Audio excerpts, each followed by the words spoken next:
milking the floors, I'm being a tree. I'm a bit of a tree hugger. Just I prefer to hug them when they're lying down. No, seriously, I really love trees, and we live in a country that doesn't have enough trees.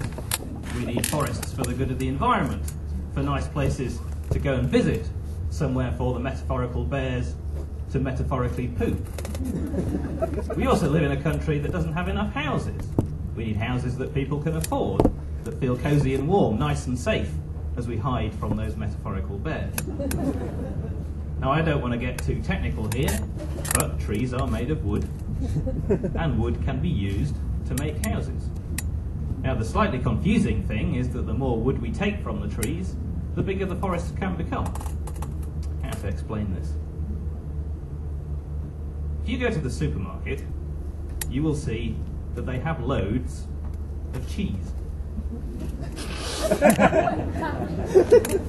They have loads of cheese because people like cheese. There's a lot of cheese in the world because people will pay money for cheese. Nowadays, only about 36% of the world's cheese is naturally occurring and modified by human activity.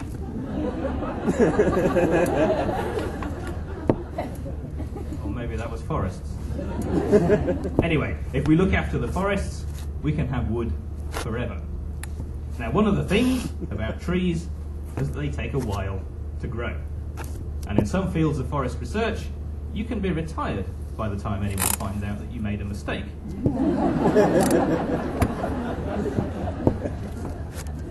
And if they find out sooner, well, forests are excellent places to hide a body.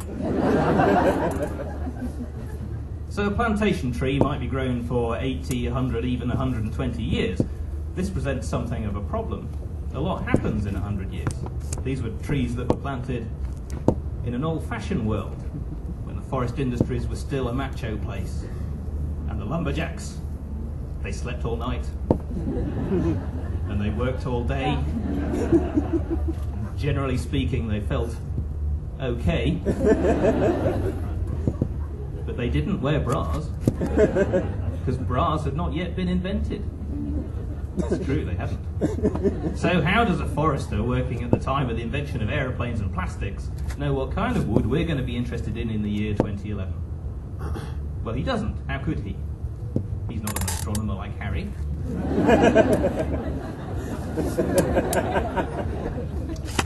Well, there are ways around this, and that's where my research comes in. Now, when I wake up in the morning, the first thing that I think about is wood.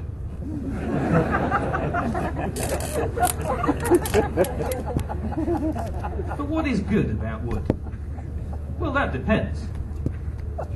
Maybe you want something strong. Maybe you want something hard. What makes good wood? Depends on how you use it. It's like, to pick something that will be familiar to most of you here, cheese. Cheese comes with a wide range of properties. What's good in a cheese depends on the situation. Maybe you want a nice, soft, spreadable cheese. Maybe you want a solid, good, strong tasting cheese. Maybe you want a cheese that lasts a long time, nailed to an outside wall. Now, I'm a structural engineer, so I'm mainly interested in construction timber. And if you're planning an erection, well, you're probably interested in stiffness.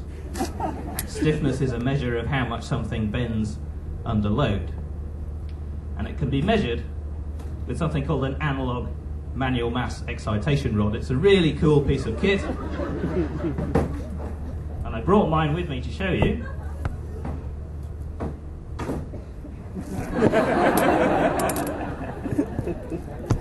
So the science here, right, is that when I hit a piece of wood with my hammer, the sound it makes is a function of the stiffness, the density, the size and the shape.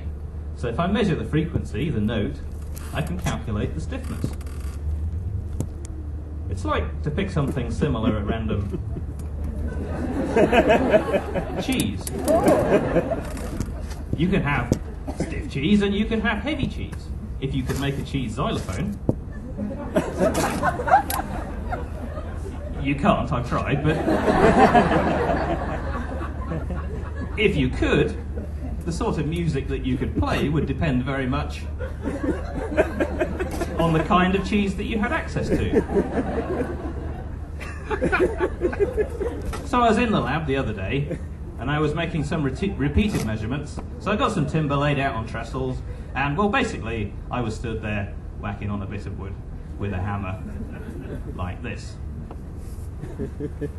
And I was starting to think to myself that that probably I was a little bit overqualified for this job. But then I wondered, what if my 2-year-old self could see me now? I think he'd be pleased. Oh yeah, I'm living the dream.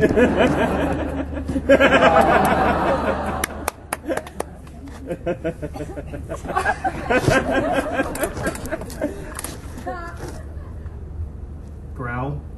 So, exit pursued by a metaphorical bear, is that what we're doing now? I don't think this audience is expecting a Shakespeare reference. No, I need the metaphorical toilet now. Okay then, come on.